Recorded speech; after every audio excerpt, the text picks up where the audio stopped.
Em setembro de 2011 foi assinado um protocolo de orientação terapêutica entre a Direção-Geral de Saúde e a Ordem dos Médicos.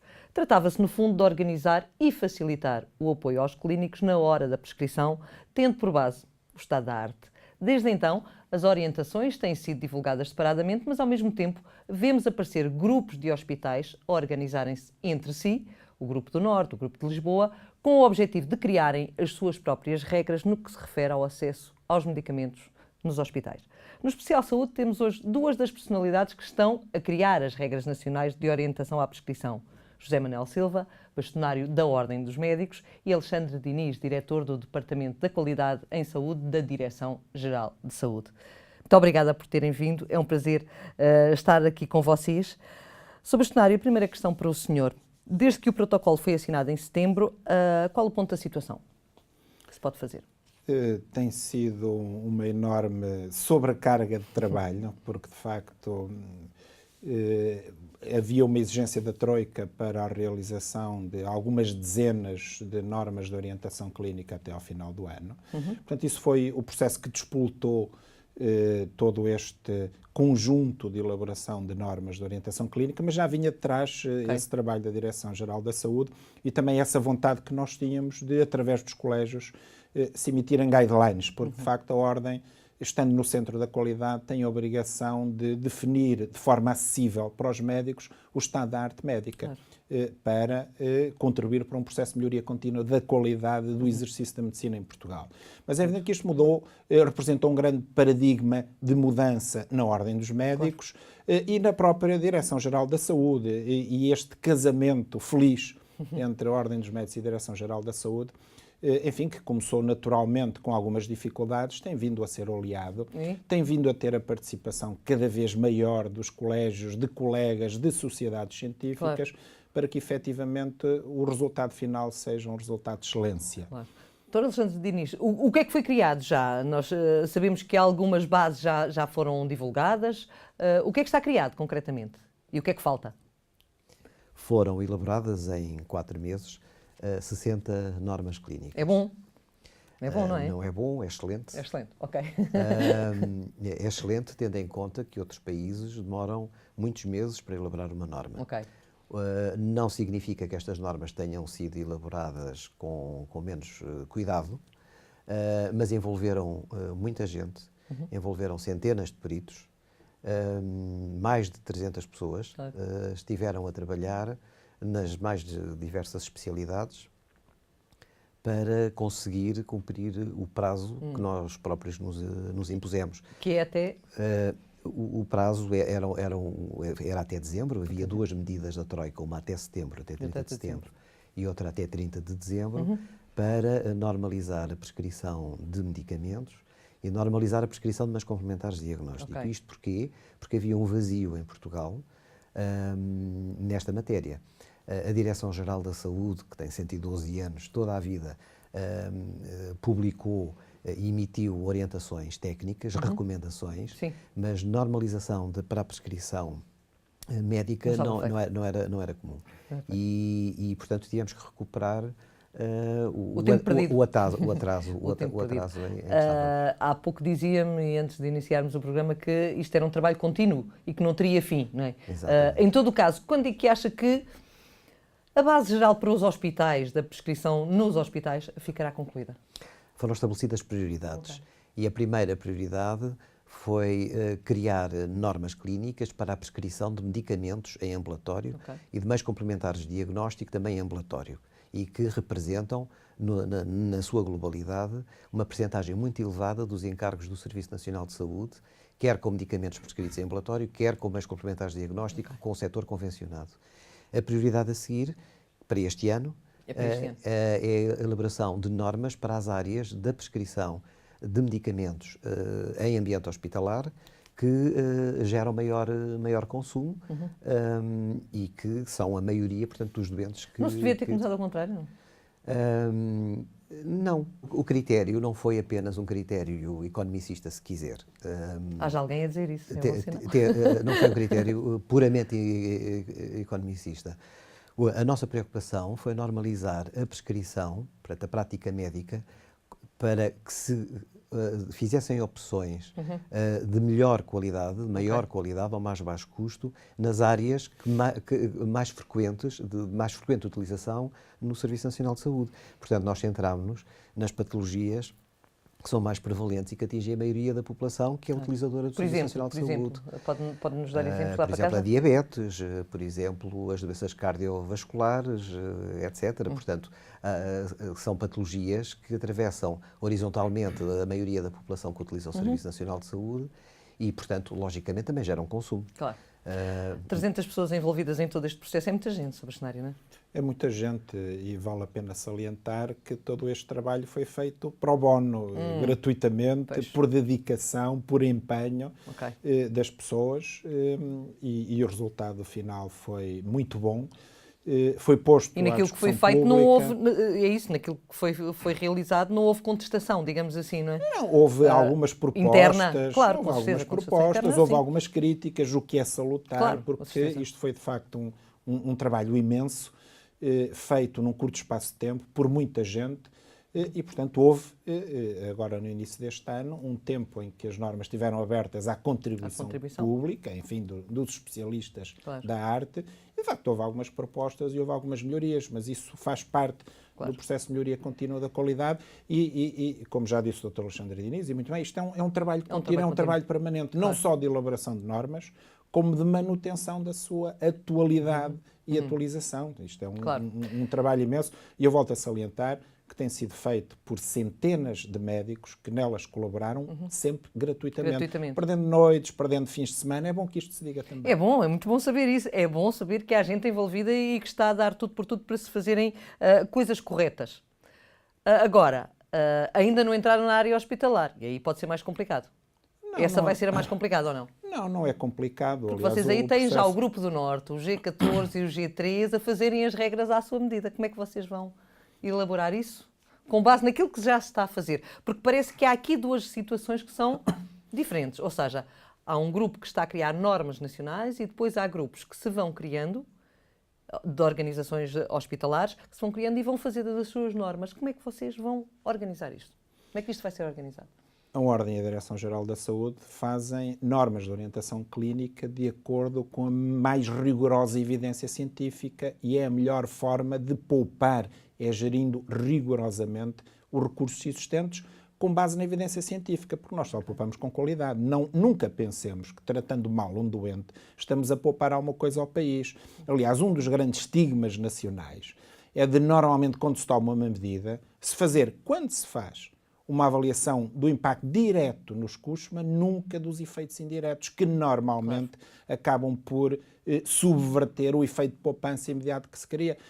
Dizem os economistas da saúde, nomeadamente William Deming, que na saúde só se poupa apostando na qualidade. Se apostar na redução direta dos custos, compromete-se a qualidade e aumentam os custos indiretos. E o que é que está a acontecer? Provavelmente nós estamos a aumentar os custos indiretos. Eu vou-lhe dar uma razão. Um exemplo. Quando nos pequenos hospitais concelhios que proporcionavam cuidados de agudos, de qualidade e de proximidade. Se encerraram essas camas e se transformaram em camas de cuidados continuados. Os doentes continuaram a existir. Dá uma sensação que às vezes tomam-se medidas como se num passe de mágica os doentes deixassem de existir. Continuaram a existir. Esses doentes passaram a ser internados nos hospitais da Universidade de Coimbra. Estou a dar o exemplo de Cantalha de Anadia. Camas, se calhar, 5, 6, 7, 8, 10 vezes mais caras do que aquelas que tinham aqueles hospitais e que tinham qualidade. E que proporcionavam cuidados de qualidade de agudos e cuidados continuados também em função das necessidades e do reconhecimento dessas necessidades locais, porque conheciam o meio.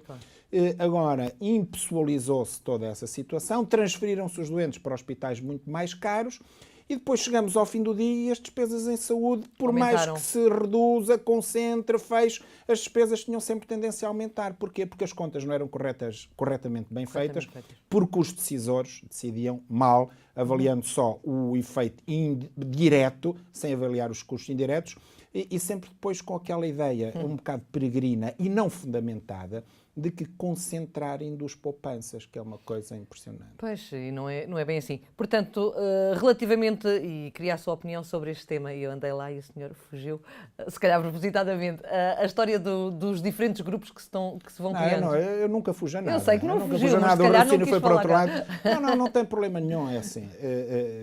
Voltando ao princípio, Ordem e Direção-Geral da Saúde elaboram normas de acordo com o estado da arte. Agora que essas normas se irão orientar também mais para patologias e prescrições hospitalares, é óbvio que essas normas terão que ser cumpridas e não poderá haver ninguém a subvertê-las, sob pena de, como acontece com qualquer médico que não cumpre com o estado da arte, isso representar uma violação do Código Deontológico e poder dar origem a um procedimento disciplinar. Repare que, relativamente ao Grupo do Norte, há que separar aqui duas situações. Foi uma iniciativa muito meritória, eu diria mesmo excepcional, os hospitais juntarem-se para fazer compras em grupo, porque isso traduz uma economia de escala muito significativa, mas representa também a incapacidade do Ministério da Saúde pôr uma Central Nacional de Compras em funcionamento. Eu posso desde já dizer-lhe que, se fosse eu, punha a Central Nacional de Compras a funcionar com a maior das facilidades. Não tem problema nenhum. Eu falei com especialistas da informática. Nós, para uma Central Nacional de Compras, não precisamos de um Conselho de Administração cuja primeira medida é comprar carros de luxo para todos os administradores. Precisamos é de alguém honesto e rigoroso, que gira o processo, mas bastam 2 computadores e 2 operadores informáticos. Porquê? Porque tem que haver um sistema informático no qual todas as instituições nacionais de saúde coloquem as suas necessidades previsionais para o ano seguinte, de acordo com um programa informático que está padronizado. Os computadores juntam todas essas necessidades provisionais e lançam automaticamente os concursos. Claro. E depois tem que haver júris para avaliar os concursos. E assim se faz uma Central Nacional de Compras numa salinha pequenina, sem dificuldade nenhuma. Porque os processos são simples. Temos muita gente a querer complicar, não é? E a querer aproveitar-se das situações com algumas situações menos claras e menos honestas. Claro. Mas, portanto, criaram-se centrais regionais de compras, nomeadamente no Norte, e eu espero que se estendam ao resto do país, não tem problema rigorosamente nenhum. Porque uma coisa é fazer uma central de compras, consegue economia de escala, excelente, tem todo o nosso aplauso. Outra coisa é poder-se correr o risco de transformar essa lista de compras numa espécie de normas clínicas ou numa restrição. Esse é o medo dos doentes, esse é o medo até de médicos. Mas isso está a acontecer. Pois é isso. Está a acontecer.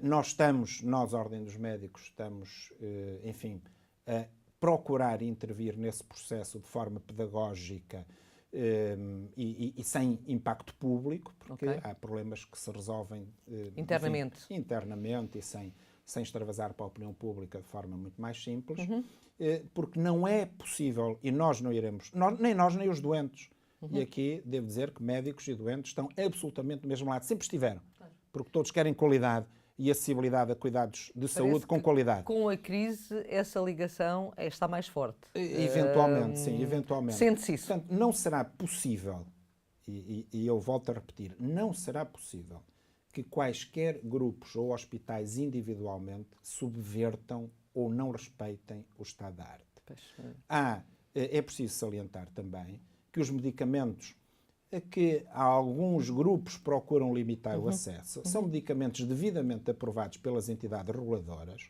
e essa aprovação faz-se não só com base em estudos de eficácia, mas também em estudos de farmacoeconomia. Claro. Ou seja, foi demonstrado inequivocamente que aqueles medicamentos traziam benefícios para os doentes e para o sistema, porque apesar de poderem ser potencialmente mais caros, a relação custo-benefício era favorável. Ora, se aparece alguém a pôr em causa a utilização desses medicamentos, então teríamos que pôr em causa as entidades reguladoras, mas nós devemos ou não confiar nas entidades reguladoras. Teríamos de aceitar que as entidades reguladoras estariam a aprovar medicamentos de forma errada. Ora, se aprovam com base em estudos de eficácia e de estudos de farmacoeconomia, esses medicamentos têm que ser utilizados pelos doentes que deles necessitem rigorosamente. Dr. Alexandre Diniz, isto é interessante porque uma das questões que se coloca muito na discussão pública desta situação é que, de facto, Portugal vai deixar de ter acesso aos medicamentos inovadores. E agora não estou a olhar para a questão da indústria farmacêutica, estou a olhar mesmo para o benefício que montes de medicamentos inovadores têm para a vida do doente, para a qualidade de vida de doentes. Principalmente estou a falar de cancros, estou a falar das doenças inflamatórias intestinais, entre muitas outras. Podemos ter a garantia vossa, dos dois que estão a elaborar as novas normas, de que, de facto, não é um problema economicista que vai cortar aqui a inovação? Não é só isso que está em causa? Não é só isso que está em causa. A orientação que temos, do Sr. Ministro, é que é necessário garantir a sustentabilidade do Serviço Nacional de Saúde. Okay. Mas, para isso, é preciso praticar-se melhor ao mais baixo custo, ou seja, obterem-se ganhos de eficiência, fazer melhor, com mais qualidade, garantindo a segurança dos doentes, mas a um custo menor, tanto quanto possível. E a nossa primeira preocupação é essa, é fazer melhor e, dentro das opções terapêuticas que a evidência científica aconselha ou recomenda, fazer-se a opção de primeira linha para aquela que, sendo igualmente eficaz, tem um custo menor. Okay. E é esse o princípio que estamos a cumprir religiosamente, não é? E, portanto, eu penso que isso não vai ser colocado em causa, até porque o maior consumo hospitalar de medicamentos é exatamente com as doenças que referiu. É com o cancro, é com a SIDA, com a esclerose múltipla, os medicamentos biológicos, etc. E, portanto, isso não está em causa, até porque nós este ano, em 2012, estamos a elaborar normas exatamente nessas patologias, nessas áreas. Há essa garantia também? Do bastonário da Ordem dos Médicos? Absoluto. Aliás, eu devo salientar que nestas normas que foram até agora elaboradas, já há mais de 6 dezenas, não houve nenhuma indicação por parte da tutela de qualquer restrição economicista. Okay. Foram feitas com base no estado da arte, na hierarquização de opções e com base naquilo que os doentes necessitem em cada circunstância. Portanto, nestas 6 dezenas de normas não houve nenhuma interferência da parte da tutela. Cumpriu-se o estado de arte e assim será para o futuro, inequivocamente. Não há outra alternativa. De facto, as tais centrais de compras, ou a tal central de compras, mesmo numa posição nacional, não poderá aqui controlar mais e, portanto, diminuir esse acesso? Se a central de compras funcionasse efetivamente, provavelmente, porque não estamos a falar só de medicamentos, estamos a falar também de dispositivos médicos e outros serviços e outros bens consumíveis nas instituições de saúde. Nós teríamos uma poupança provavelmente de centenas de milhões de euros. Há muitos anos que eu defendo a necessidade premente de instituição de uma central de compras. Se este país funcionasse adequadamente, nós não estamos na situação em que estamos. Se as centrais de compras conseguirem a economia de escala que têm o potencial de conseguir, nós deixamos de ter problemas no acesso à medicação inovadora. Sr. Bastonário, mas nós vemos muitas vezes manchetes de jornais a dizerem que, de facto, para um doente oncológico que necessitava daquele medicamento, não teve acesso a ele, porque não houve autorização quer da direção clínica, quer da administração. O apelo que eu faço isto passa-se, conhece isso, com certeza é melhor que eu. Com certeza tem acesso a outras coisas que eu não tenho. O apelo que eu faço a médicos e doentes é que comuniquem à Ordem essas situações, porque nós interviremos sem qualquer tipo de hesitação. Porque é assim, nós, Ordem dos Médicos, não iremos tolerar que haja doentes que não tenham acesso a medicamentos que estão aprovados, que têm uma indicação on-label, e que alguém esteja a privar os doentes de lhes ter acesso quando tem uma indicação clínica absolutamente rigorosa. Claro. Isso será intolerável. E se alguém o fizer e for médico, sofrerá naturalmente as consequências em termos de violação do Código Deontológico e as inerentes consequências disciplinares. Os doentes vão gostar de ouvir isso, de certeza, Sr. Bastonário. Dr. Alexandre Diniz, de facto, o que se está a criar aqui, e quando se fala de central de compras, nós lembramos-nos muitas vezes de países onde existem organismos como o NICE, a Inglaterra, e pensamos, porque aqui em Portugal não é criado um organismo semelhante, independente, embora com autonomia, digamos assim, para definir de facto quais são as regras, porque se calhar no fim do vosso trabalho, embora seja contínuo, ele não pode ficar eternamente a ser feito dessa maneira. Se calhar tem de haver depois uma avaliação, não sei. O que é que se pode passar a partir daqui? Eu sei que estou um bocado na futurologia, mas é importante saber, se é a vossa opinião. Com as devidas proporções, aquilo que nós estamos a fazer... É o trabalho do NICE, não é? É o trabalho do NICE. Só com outra dimensão, porque o NICE é uma instituição que tem uma dimensão muito grande e a nossa realidade é diferente. No entanto, em termos de independência, somos tão independentes como o NICE. Sob o ponto de vista técnico e científico. Não é por acaso que Sim, todo este processo é Mas, elaborado. mas estas 300 pessoas não podem continuar a trabalhar sem terem, de facto, a remuneração de que precisam. Quer dizer, ninguém trabalha... Se calhar fazem isto nesta fase, mas não vão fazer isto eternamente. Eu devo dizer que não são 300, foram mais de Pronto. 300 pessoas e agora recebemos perto de 200 comentários Pois? das normas que estão em audição pública e devo-lhe dizer que as críticas negativas são pouquíssimas e que as pessoas que têm, os colegas, os médicos que têm enviado comentários, estamos diariamente a receber, a receber comentários, como disse, Pois há um perto de envolvimento, 200 no fundo... até ao dia de hoje, um envolvimento de toda a gente Ok. com a melhor das boas vontades, porque os médicos também sentem que o facto de terem normas que os auxiliem na prática clínica, hoje é muito difícil o médico estar completamente atualizado com toda a evidência que sai, A questão da medicina defensiva que está é aí, publicada. Isto também é um fator de ajuda para a prática Claro. clínica. Também é um fator de proteção, é para o doente e é para o médico. Claro. Mas os doentes têm a obrigação de conhecer as normas que lhes são aplicadas. E por isso é que estas normas estão publicadas, são de acesso público, qualquer pessoa tem acesso a elas, e todo o processo está a ser feito com a maior das transparências, porque, inclusivamente, nós, a Direção-Geral da Saúde, exige a declaração de interesses de todas as pessoas que opinaram sobre as normas, que as elaboraram e que estão a opinar sobre O que elas. se passa internacionalmente, que é feito dessa Exatamente. maneira também. Portanto, todo o processo está a ser feito com a maior das transparências. Em relação aos grupos de hospitais que estão a fazer aquisição de medicamentos em conjunto, tanto quanto é do meu conhecimento, e penso que conheço o que está a passar, não foram elaboradas quaisquer normas. Selecionaram as comissões de farmácia e terapêutica dos diferentes hospitais, reunidos, etc. Selecionaram medicamentos de primeira linha para comprarem em conjunto. Devo dizer que das normas publicadas pela Direção-Geral da Saúde e pela Ordem dos Médicos, que foram apenas 3 normas para prescrição hospitalar, Sim. esse grupo cumpriu religiosamente o que estava normalizado. Em que áreas são, já agora? Dos medicamentos biológicos. Nos medicamentos para a biológicos. artrite reumatoide e para as doenças Esse está fechado, essa área está fechada e, portanto, o que me diz é que os grupos que, de facto, seguiram a norma.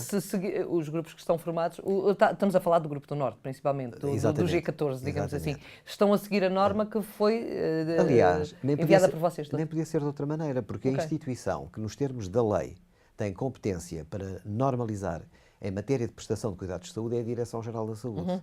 E a Direção-Geral da Saúde emite 3 tipos de documentos. Não é? Informações, que são isso mesmo, para informar.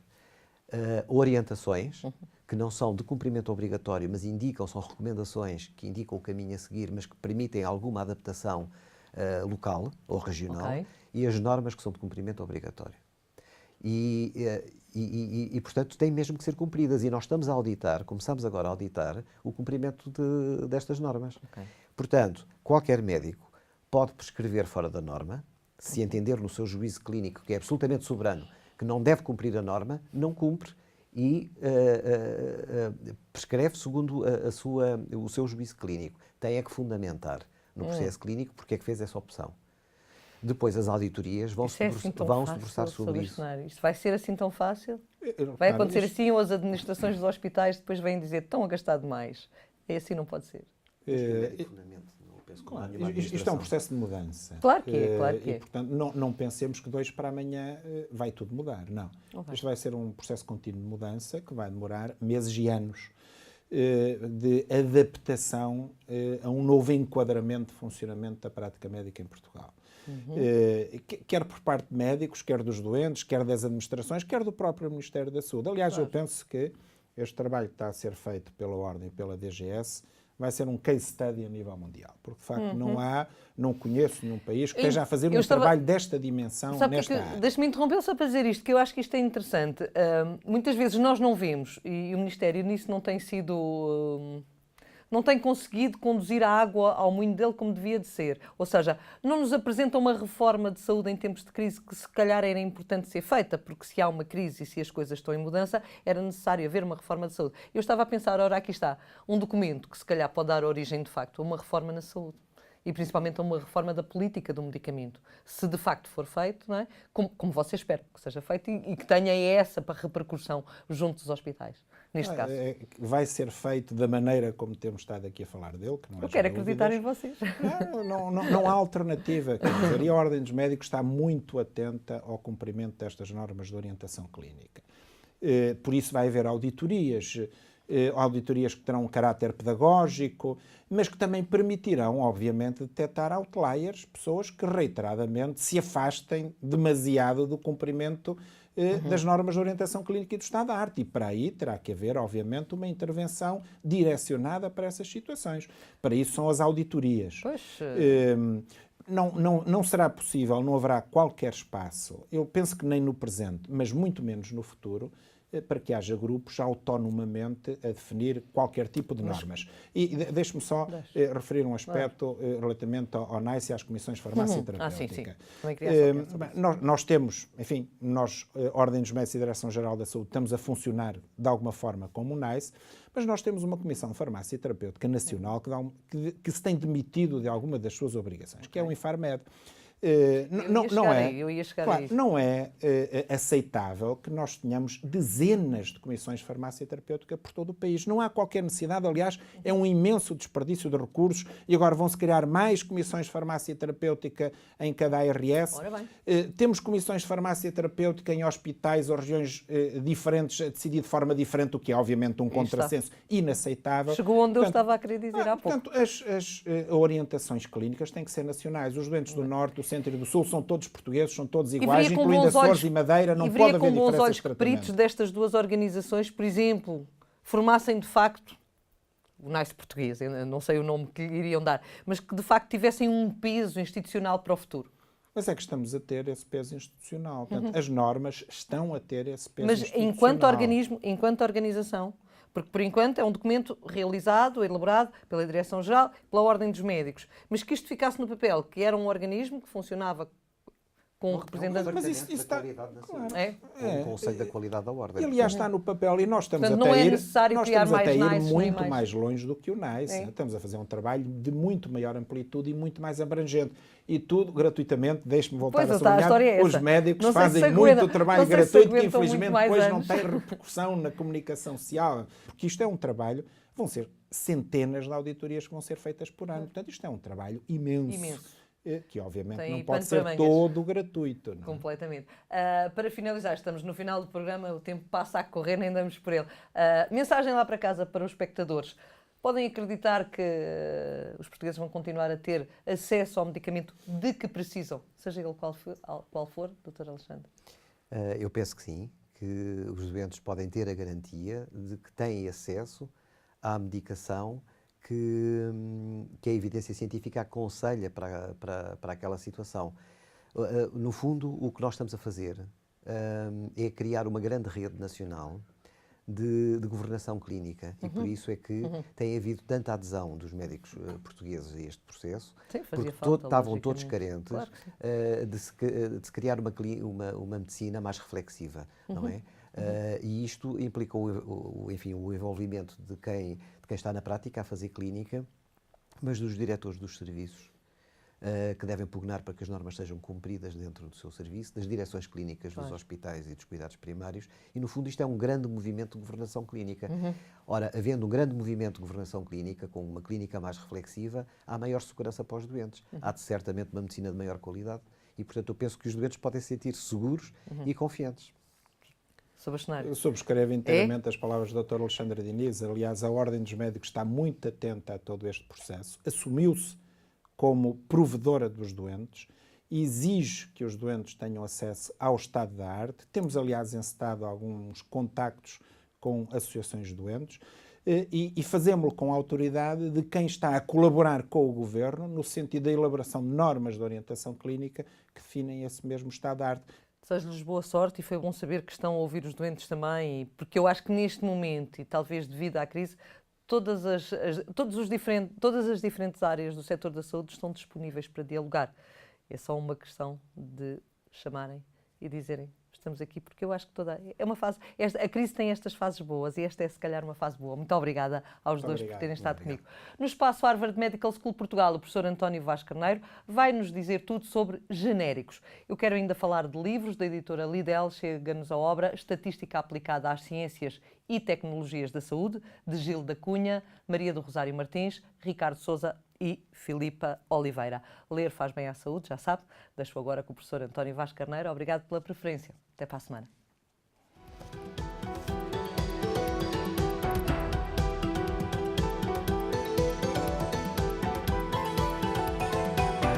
Saudações. Do programa Harvard Medical School Portugal, eu sou o professor António Vaz Carneiro. Nos diversos campos do conhecimento humano e científico, existem sempre crenças e mitos. Isso é provavelmente verdade, mais assim é verdade, no caso da saúde. Um dos crenças que algumas pessoas têm é que os medicamentos genéricos têm menos qualidade e são mais perigosos. Esta convicção que alguns portugueses têm dos medicamentos genéricos provém com certeza da ideia, entre outras, que tudo o que é mais barato tem pior qualidade. Se assim é, por exemplo, para restaurantes ou sapatos, porque é que não há de ser para os medicamentos genéricos? A verdade, no entanto, é outra. O processo de disponibilização no mercado de medicamentos, genéricos ou não, é muito rigoroso e baseia-se numa enorme quantidade de estudos, primeiro em animais, depois em humanos normais e finalmente em doentes, durante um período de tempo que pode facilmente chegar aos 15 anos. Só após se provar concludentemente que o novo fármaco é eficaz e seguro, é que este pode ser introduzido no mercado e disponibilizado para os doentes que dele necessitam. Para garantir que as firmas farmacêuticas responsáveis pela investigação e desenvolvimento de medicamentos inovadores possam ter retorno financeiro do elevado investimento feito neste processo, que pode facilmente chegar a centenas de milhões de euros, é-lhes dada pelas agências de medicamento e governos a exclusividade da sua comercialização durante um determinado período de tempo, fim do qual perdem a respectiva patente, passando a molécula original a ser passível de ser sintetizada por qualquer outro laboratório sob a forma de medicamento genérico. Para garantir a qualidade deste fabrico, montaram as agências de medicamento nos diversos países, em Portugal a Infarmed, um processo de controle de qualidade que implica as análises farmacológicas e químicas aleatórias dos medicamentos genéricos disponíveis no mercado. Através deste procedimento, procura-se precisamente garantir que o medicamento genérico é em tudo equivalente ao medicamento inovador do qual deriva. O nosso conselho é que os doentes sigam as instruções fornecidas pelos seus médicos assistentes e tomem os genéricos que eventualmente lhes sejam prescritos, com a convicção de estarem a tomar o fármaco indicado para a sua condição clínica. Do programa Harvard Medical School Portugal, eu sou o professor António Vaz Carneiro.